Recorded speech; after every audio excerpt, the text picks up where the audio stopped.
leer muu lahayn koronto baxaysana ma lahayn waxaan iftiinsan maanan heli jirin caruuraan leenahay iskuulo noo dhiganaya habeenka wax ku akhristaan maanan haysanin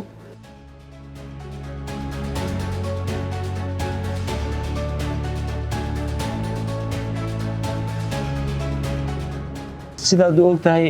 hore projectigi koowaad oo macnaheedu ma taqaanta lacag ama macnaheedu dadka la haasho dareensiyo ayuu noqday projectiga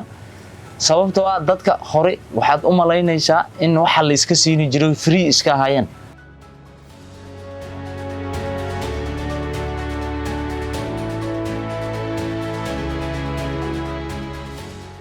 dumarka kaligiis oo iska lugeeyo oo habeenkii waad garan beeraha inay ka imaado ama meelaha ka imaado oo socdo ama waxbarasho inay ka imaadeen gabdhaha meelaha lagu dilo ama meelaha lagu laaban lahay leerkaas waxa soo dhan u difaaca oosna qabtaa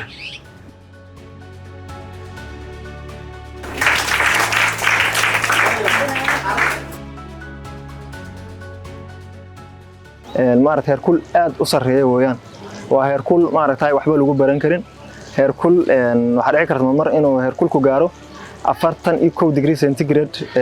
inuu gaaro ayaa dhici karta sida daraadeed waxa adkaanaysa in ardaydu ay fasalka galaan waxna ay ku bartaan caawimadaas oo ah inay solar ay dugsigan ku rakibaan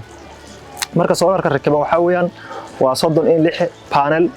24 battery